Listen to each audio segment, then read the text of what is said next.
সন্ধ্যা ঘনিয়ে এসেছে। আকাশ কালো মেঘে ঢাকা, আর তার সাথে ঝিরঝিরে বৃষ্টি পড়ছে। ঘন জঙ্গলের মাঝে এক রহস্যময় গুহার সামনে দাঁড়িয়ে আছে রানী চন্দ্রাবতী আর তার একমাত্র মেয়ে রাজকুমারী চিত্রলেখা। হ্যাঁ রে মা, এবার এইসব গুপ্তধন শুধু আমাদের। জাগিয়ে দেখতো, সোনাদানার সাথে হিরে জহরতও আছে নাকি। চিত্রলেখার ঠোঁটে ফুটে উঠল এক অহংকারী হাসি। কিন্তু আমি চাই গুপ্তধনটা প্রথমে তুইই দেখ। তোর বাবা বলতেন না, তুই বড্ড পয়মন্ত। একথা শুনে চিত্রলেখার অহংকার আরো বেড়ে গেল। সে ধীর পায়ে গুহার ভেতরে এগিয়ে গেল। গুহার ভেতর ছড়িয়ে ছিটিয়ে ছিল অমূল্য রত্নভাণ্ডার। চারদিকে সোনা, রূপো আর হিরে জহরতের চোখ ধাঁধানো ঝলকানি। চিত্রলেখার চোখ লোভে চকচক করে উঠল। মা, এখানে হিরে, মুক্ত, মণি, মাণিক্য সব আছে। এই বলে চিত্রলেখা একটা জলজলে হিরে তুলে নিল। কিন্তু পরমুহূর্তেই ঘটল এক প্রবল বিস্ফোরণ। গুহায় ছড়িয়ে পড়ল রঙিন আলোর ছটা, আর চোখের নিমেষে চিত্রলেখা হাওয়া হয়ে গেল। দূরে দাঁড়িয়ে রানী চন্দ্রাবতী সবটাই দেখছিলেন। হঠাৎ তিনি অট্টহাসি হেসে উঠলেন। এ কথা বলে রানী চন্দ্রাবতী গুহার ভেতরে ঢুকলেন।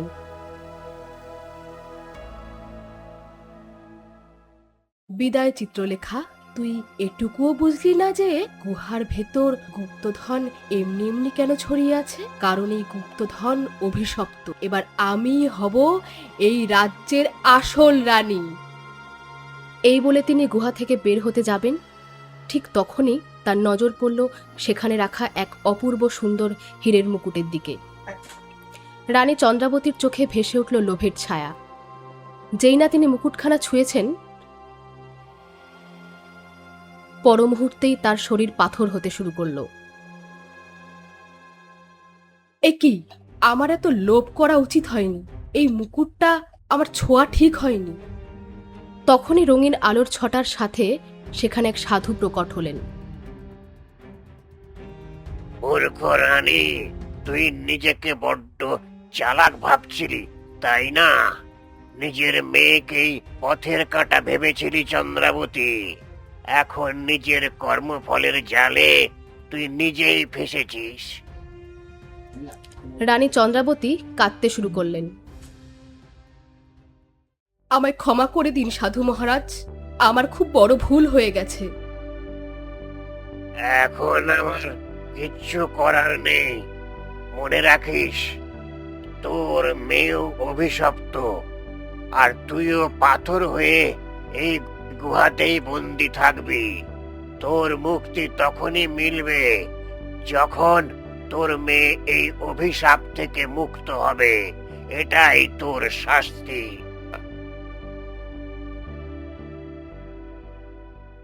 এই বলে সাধু রঙিন আলোর ছটার সাথে মিলিয়ে গেলেন, আর দেখতে দেখতে রানী চন্দ্রাবতী পুরোপুরি পাথরে পরিণত হলেন।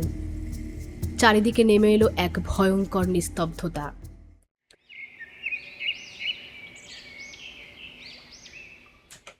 সোনারপুর গ্রামের দয়ালু জমিদার হরিদেব তার বিশাল প্রাসাদের বাইরের বাগানে বসেছিলেন। তার এক চাকর বাগানে কাজ করছিল। শোন, গিয়ে আমার মেয়ে সৌমাকে ডেকে আনতো, ওর সাথে আমার কিছু কথা আছে। চাকরটি সেখান থেকে চলে গেল। কিছুক্ষণ পর সৌমা তার বাবার কাছে এলো। কি হয়েছে বাবা? কিন্তু পর মুহূর্তেই হঠাৎ সৌমার পা মচকে গেল। সে যন্ত্রণায় কোকাতে কোকাতে মাটিতে পড়ে গেল। জমিদার ঘাবড়ে গিয়ে ছুটে গেলেন মেয়ের কাছে। কি হলো মা, তুই হঠাৎ পড়ে গেলি কি করে? তখনই সৌমার নজর পড়ল সেখানে দাঁড়িয়ে থাকা একটা কালো ছাগলের ওপর। বাবা, আমি তোমাকে কতবার বলেছি এই অলক্ষণে কালো ছাগলটাকে বাড়ি থেকে তাড়িয়ে দাও। যখনই এটা আমার আশেপাশে থাকে আমার সাথে কোনো না কোনো খারাপ কিছু ঘটবেই। তুমি এটাকে জঙ্গলে কেন ছেড়ে দিচ্ছ না? জমিদার হাসতে লাগলেন। না রে মা, তুই ভুল ভাবছিস। এই অবলা জীবটা আবার কিসের অলক্ষণে? কিছুদিন আগেই তো ওকে আমি জঙ্গল থেকে নিয়ে এলাম, অনাথের মতো ঘুরে বেড়াচ্ছিল। ঠিক তখনই সেখানে এলো গোপাল। গোপাল একজন রাখাল, যে জমিদারের ভেড়া আর ছাগল চড়াতো। সেও ছিল অনাথ। জমিদার যা দিতেন তা দিয়েই তার দিন গুজরান হতো। জমিদার বাবু, আমি ভেড়া ছাগলগুলো নিয়ে জঙ্গলে যাচ্ছি, সন্ধ্যের আগেই ফিরে আসব। এমন সময় প্রাসাদের এক চাকর মোহনও সেখানে এসে হাজির হলো। মোহন গোপালকে দু চোখে দেখতে পারত না, ভীষণ হিংসে করত। জমিদার বাবু, সৌম্য দিদিমণি খামোকা ওই কালো ছাগলটাকে দোষ দেন।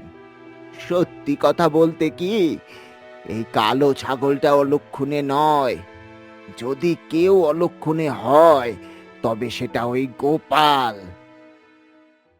মোহন খ্যাক খ্যাক করে হাসতে লাগলো। আর কোনো না কোনো দিন আপনি ঠিক এই কথাটা বুঝতে পারবেন। এই বলে মোহন সেখান থেকে চলে গেল। কিছুক্ষণ পর সৌমার পাও ঠিক হয়ে গেল, আর সেও ওখান থেকে চলে গেল। গোপাল বিষণ্ণ মুখে জমিদারের দিকে তাকিয়ে রইল। মোহন মোহন সব সময় আমাকে নিয়ে এভাবে হাসি ঠাট্টা করে। ওর কথায় একদম কান দিবি না। তুই এখন ভেড়া ছাগলগুলো নিয়ে জঙ্গলে যা। কিছুক্ষণ পর গোপাল ভেড়া ছাগল নিয়ে জঙ্গলের দিকে রওনা দিল। সে ভেড়া আর ছাগলগুলোকে চড়ে খাওয়ার জন্য ছেড়ে দিল, কিন্তু তখনই তার নজর পড়ল ওই কালো ছাগলটার দিকে। সে বাকি পশুদের মতো ঘাস খাচ্ছিল না, মন খারাপ করে একপাশে বসেছিল। আরে, কি হলো তোর? তুই ঘাস খাচ্ছিস না কেন? তোর কি খিদে পায়নি? ছাগলটা চুপচাপ গোপালের দিকে তাকিয়ে রইল। আমি জানি সবাই তোকে অলক্ষণে বলে, তোর খুব কষ্ট হয়, তাই না রে? গোপালের চোখ দুটো ছলছল করে উঠল। আমি আমি তোর এই কষ্টটা বুঝতে পারি। গ্রামের লোক আমার সাথেও তো ভালো করে কথা বলে না, কারণ আমি গরিব, আর গরিবের সাথে কেউ বন্ধুত্ব করতে চায় না। এই কথা বলতেই গোপালের কানে একটা হাসির শব্দ ভেসে এলো। গোপাল পেছনে ফিরে তাকালো, দেখলো পেছনে মোহন তার বন্ধু বংশীর সাথে দাঁড়িয়ে হাসছে। তুই একদম ঠিক বলেছিস দোস্ত। ও তো দেখি পশুদের সাথে কথা বলছে। ছেলেটার কি মাথা খারাপ হয়ে গেছে? মোহন জোরে জোরে হাসতে লাগলো। এখন জানোয়ারের সাথে কথা বলবে না তো কার সাথে বলবে? মানুষ তো ওর সাথে কথা বলে না, গায়ের কেউ তো ওকে পাত্তাই দেয় না। মোহন আর বংশী গোপালকে নিয়ে ইয়ার্কি মারতে মারতে সেখান থেকে চলে গেল। গোপালের চোখে জল চলে এলো।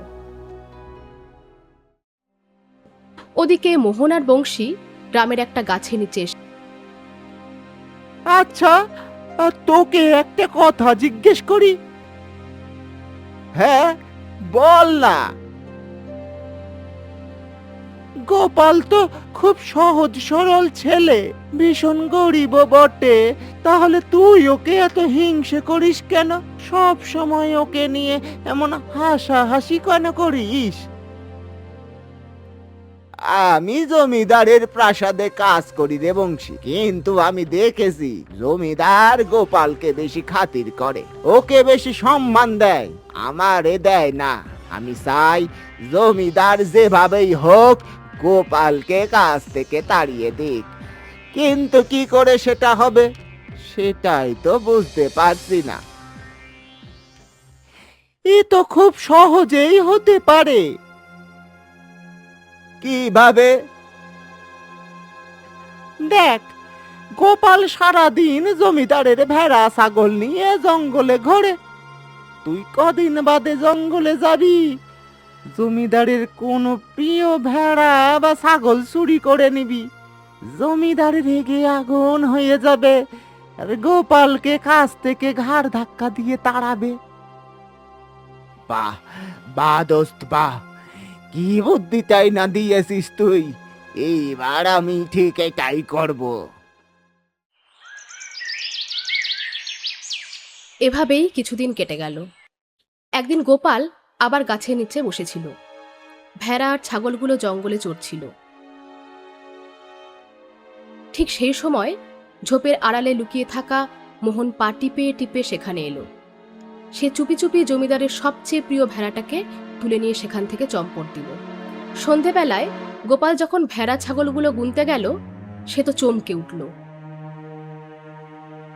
গোপাল পুরো জঙ্গল তোলপাড় করে তাকে খুঁজল, কিন্তু তাকে কোথাও পাওয়া গেল না। ক্লান্ত ও হতাশ হয়ে গোপাল বাকি ভেড়া ছাগলগুলোকে নিয়ে প্রাসাদে ফিরল।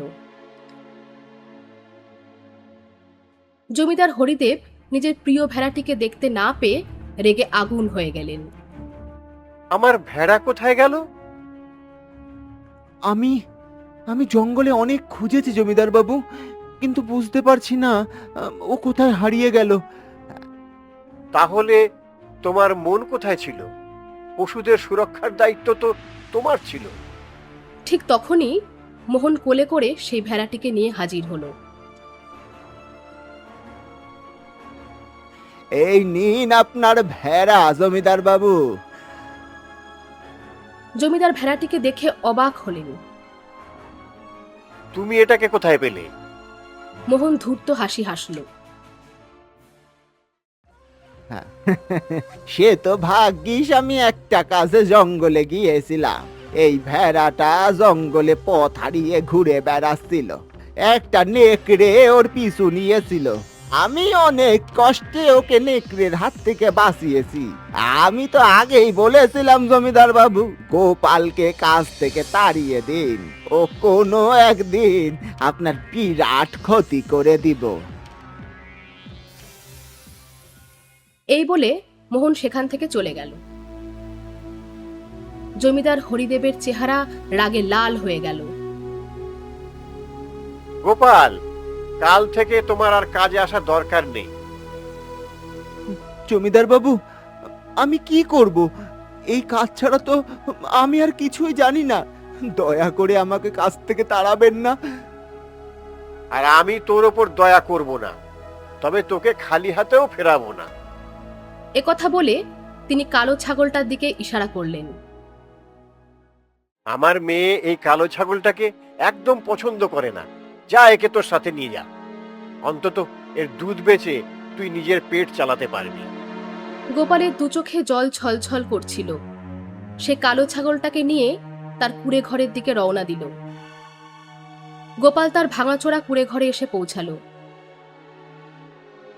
আর কালো ছাগলটার দিকে তাকিয়ে রইল।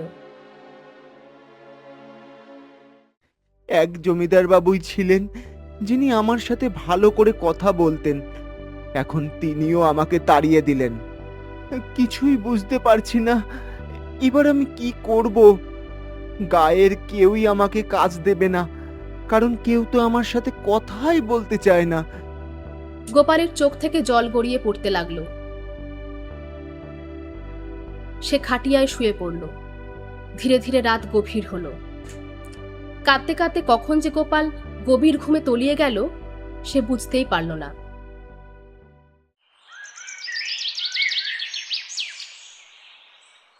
পরদিন সকালে চোখ মেলতেই গোপাল অবাক হয়ে গেল। তার খাটিয়ার নিচে একটা অত্যন্ত দামি সোনার হার রাখা ছিল। গোপাল তড়িঘড়ি করে হারটা তুলে নিল। এ কি? এই সোনার হার এখানে এলো কোত্থেকে? গোপাল হারটাকে ভালো করে দেখল। ওটা খুবই দামি বলে মনে হচ্ছিল। তখনই তার নজর পড়ল কালো ছাগলটার ওপর। সে এক দৃষ্টে গোপালের দিকে তাকিয়েছিল। এই কালো ছাগলটা অন্যের কাছে অলক্ষণে হতে পারে, কিন্তু আমার জন্য তো খুব পয়া প্রমাণিত হলো। গোপালের চোখে আবার আশার আলো ফিরে এলো। আমি যদি এই হাটটা বেচে দিই তাহলে অনেক টাকা পাবো। আমি ভালো কোনো ব্যবসাও করতে পারবো। একথা ভাবতেই গোপালের মুখে হাসি ফুটে উঠল। সে আদর করে ছাগলটার দিকে তাকাতে লাগলো। আমার কালো ছাগল, তুই এখানেই থাক। আমি এই হাটটা বেচেই আসছি, তারপর তোর জন্য মজাদার খাবার নিয়ে আসবো। তোর নিশ্চয়ই খিদে পেয়েছে, আমরা দুজনে মিলে একসাথে বসে খাবো। এই বলে আর সোনার হাটটা নিয়ে কুঁড়ে ঘর থেকে বেরিয়ে গেল। কিছুক্ষণ পর গোপাল রাজ্যের এক বড় শ্যাকরার দোকানে পৌঁছালো। সে ধীরে সোনার হাটটা শ্যাকরার সামনে রাখলো। এই হাটটার কত দাম পাওয়া যাবে? শ্যাকরা হাটটাকে খুব খুঁটিয়ে দেখলো। হঠাৎ তার মুখের রং বদলে গেল। এই এই হার তুই কোথায় পেলি? হার আমি কোথা থেকে পেলাম তাতে আপনার দরকার কি? এই হাটটা আমার, আপনি শুধু এর দামটা বলুন। শ্যাকরা রেগে আগুন হয়ে গেল। তুই নিশ্চয়ই কোনো চোর। আমি হারটা চিনি। এই হার আমাদের রাজ্যের রাজকুমারী সৌমার। একথা শুনে গোপাল যেন আকাশ থেকে পড়ল। এ আপনি কি বলছেন? এই হার রাজকুমারীর? হ্যাঁ, এটা তো রাজকুমারী সৌমারী হার। তে দাঁড়া এখানে, আমি আমি এক্ষুনি প্রহরীদের ডাকছি। হ্যাঁ, তুই এই হার কিভাবে চুরি করেছিস ওরাই তোর পেট থেকে সব কথা বের করে নেবে। একথা শুনে গোপাল খুব ভয় পেয়ে গেল। সে সঙ্গে সঙ্গে ছিনিয়ে নিল আর সেখান থেকে দে দৌড়। কিছুক্ষণ পর গোপাল নিজের গ্রামে ফিরে এলো। সে নিজের কুঁড়ে ঘরে গভীর চিন্তায় ডুবে গেল। কিছুক্ষণ পর তার নজর পড়ল কালো ছাগলটার দিকে। আমার তো মাথা কাজ করছে না রে কালো ছাগল। আমি হার বেচতে গেলাম আর শ্যাকরা বলছে কিনা ওটা রাজকুমারীর হার। গোপাল কিছুক্ষণ চুপ করে রইল। ওর চোখ মুখ বলছিল যে ও মিথ্যে কথা বলছে না, কিন্তু রাজকুমারীর হার আমার খাটিয়ার নিচে কি করছিল? কালো ছাগলটা এক দৃষ্টে গোপালকে দেখতে লাগলো। গোপালও ওকে ভালো করে দেখলো, কিন্তু মুখে কিচ্ছু বলল না। সে চুপচাপ গিয়ে খাটিয়ায় শুয়ে পড়ল। কিছুক্ষণ পর সে ছাগলটার জন্য ঘাস পাতা নিয়ে এলো। তারপর আবার শুয়ে পড়ল। রাতের বেলা গোপাল গভীর ঘুমে আচ্ছন্ন। ঠিক তখনই হঠাৎ কালো ছাগলটার শরীর থেকে রঙিন আলোর ছটা বেরোতে শুরু করলো। পর মুহূর্তেই সেই কালো ছাগল রাজকুমারী সৌমায় পরিণত হলো। ঠিক সেই সময় গোপালের ঘুম ভেঙে গেল। সে সামনে রাজকুমারীকে দাঁড়িয়ে থাকতে দেখে চমকে উঠল। আমার কালই সন্দেহ হয়েছিল যে কিছু একটা গন্ডগোল আছে। এবার বলো, কে তুমি? এক অভিশপ্ত রাজকুমারী। সে তো আমি জানি। তার মানে ওই হারটা তোমারই ছিল? হ্যাঁ, তোমার দারিদ্র্য দেখে আমার বড় মায়া হয়েছিল। ভেবেছিলাম তোমায় একটু সাহায্য করে দিই। সৌমা মন খারাপ করে নিচের দিকে তাকিয়ে রইল। আমি মাঝরাতে মাত্র কয়েক ঘন্টার জন্যই আমার আসল রূপে ফিরতে পারি, তারপর আবার কালো ছাগল হয়ে যাই, কারণ আমি অভিশপ্ত। কিন্তু আমি কি করে জানবো যে তুমি এই হাটটা সেই দোকানেই বেচতে যাবে যেখানে শ্যাকরা আমার হাটটা চিনে ফেলবে? তোমার তো কোনো লাভই হলো না অমর। গোপাল কিছুক্ষণ চুপ করে রইল। কিন্তু তুমি অভিশপ্ত হলে কিভাবে? আমার জন্মের কিছুদিন পরই আমার মা মারা যান। বাবা আমাকে খুব আদর যত্ন দিয়ে বড় করেছেন। সেই মাত্রা অতিরিক্ত আদরের ফলেই আমি খুব অহংকারী হয়ে গিয়েছিলাম। কিছুদিন আগে বাবা চন্দ্রাবতী নামে এক মহিলাকে বিয়ে করেন। আমি তাকে নিজের মায়ের মতোই সম্মান দিতাম, কিন্তু আমি জানতাম না তার মনে কি চলছে। একদিন সে আমাকে জঙ্গলের এক গুহায় নিয়ে যায়। সে বলে সেখানে নাকি বিশাল গুপ্তধন লুকিয়ে আছে। আমি তার কথায় বিশ্বাস করে ফেলি, কিন্তু যেই না আমি গুহার গুপ্তধন হাত দিয়ে ছুঁয়েছি, অমনি এক বিকট শব্দের সাথে আমি সেখান থেকে উধাও হয়ে যাই। পর মুহূর্তেই আমি নিজেকে এক জঙ্গলে আবিষ্কার করি, কিন্তু একটা কালো ছাগলের রূপে। আমি বুঝতে পারি যে আমার সৎ মা আমার সাথে বিশ্বাসঘাতকতা করেছে। আমি অভিশপ্ত হয়ে গিয়েছিলাম। আমি কাঁদতে কাঁদতে আবার সেই গুহায় ফিরে যাই। তখন দেখি চন্দ্রাবতী পাথরে পরিণত হয়েছে। তখনই সেখানে এক সাধু আবির্ভূত হন। তিনি আমায় বলেন, যতক্ষণ না তুই অভিশাপ থেকে মুক্ত হবি, ততক্ষণ তোর মা পাথর হয়েই থাকবে। একথা বলতেই সৌমা কান্নায় ভেঙে পড়ল। তাহলে তোমার মুক্তি কিভাবে সম্ভব? সেটা খুব কঠিন। সাধু মহারাজ বলেছিলেন, এমন কোনো মানুষ যার মন সোনার মতো খাঁটি, তার মনে লোভের ছায়াটুকুও নেই, সে যদি এই গুহার গুপ্তধন পবিত্র মনে করে গরিবদের দান করে, তবেই আমি আমার মা এই অভিশাপ থেকে মুক্ত হতে পারবো। কিন্তু এবার তুমিই বলো গোপাল, এমন মানুষ কোথায় পাবো? কারণ গুহার ভেতর এত গুপ্তধন আছে যা দেখলে বড় বড় মানুষের মনেও লোভ জন্মায়। একথা বলে রাজকুমারী সৌমা আবারও কালো ছাগলে পরিণত হলো। সে ছলছল চোখে গোপালের দিকে তাকিয়ে রইল। আমি তোমায় সাহায্য করব রাজকুমারী সৌমা। তুমি একজন রাজকুমারী হয়ে কালো ছাগলের রূপে ঘুরে বেড়াচ্ছ। চলো, তুমি আমাকে সেই গুহায় নিয়ে চলো।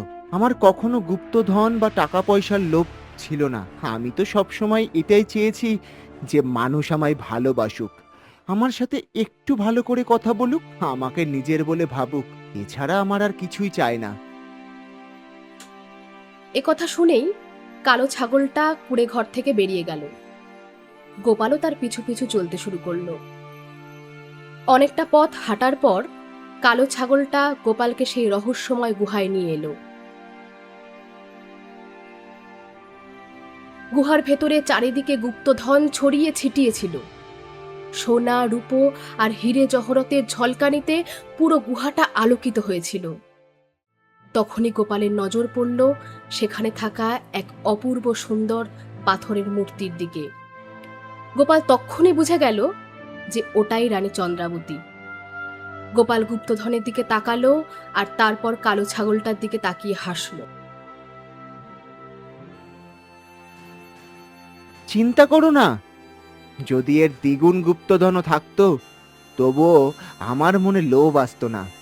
আমি এই সব গুপ্তধন দান করে দেব।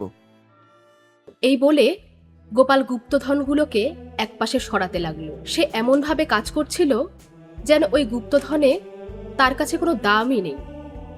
পর মুহূর্তেই কালো ছাগলটির শরীর থেকে রঙিন আলোর ছটা বেরোতে শুরু করলো। দেখতে দেখতে সে আবারও রাজকুমারী সৌমায় পরিণত হলো।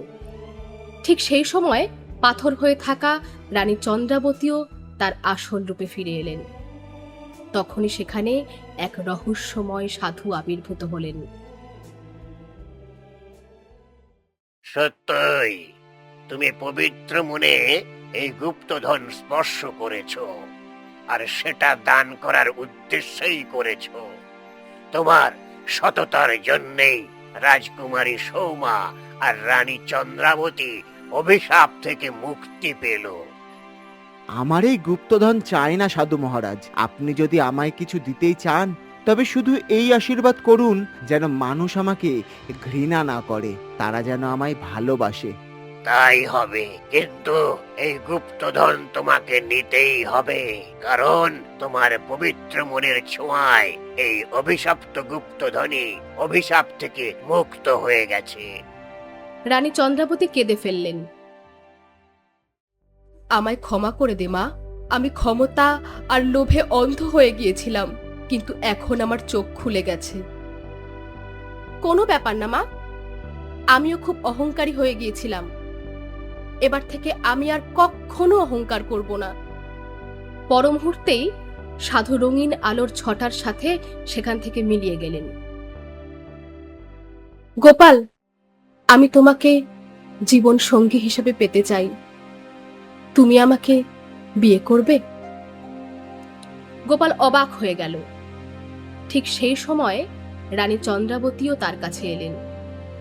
হ্যাঁ গোপাল, তুমি যদি আমাদের রাজ্যের রাজা হও তবেই এই গুপ্তধনের সঠিক ব্যবহার করতে পারবে আর রাজ্যটাকেও ভালোভাবে সামলাতে পারবে। গোপাল একটু মুচকি হাসল।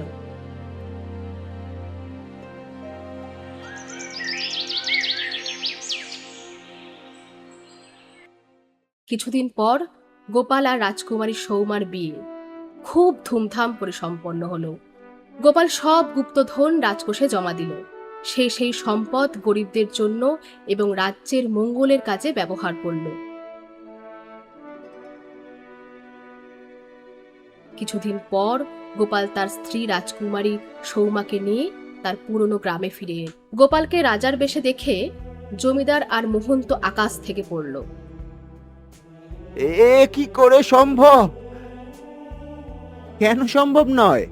ঈশ্বর চাইলে সবকিছুই হতে পারে। তুমি সারা জীবন আমাকে হিংসা করে গেলে।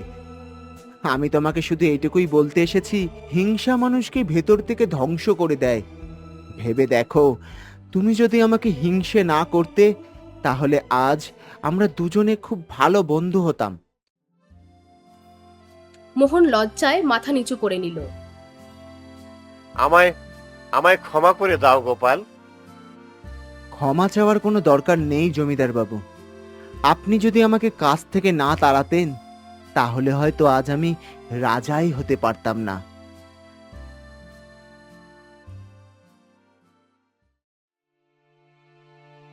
একথা বলে গোপাল তার স্ত্রী রাজকুমারী সৌমাকে নিয়ে আবার রাজপ্রাসাদে ফিরে গেল। আর অন্যদিকে মোহন সারা জীবন নিজের কৃতকর্মের জন্য অনুশোচনা করতে লাগলো।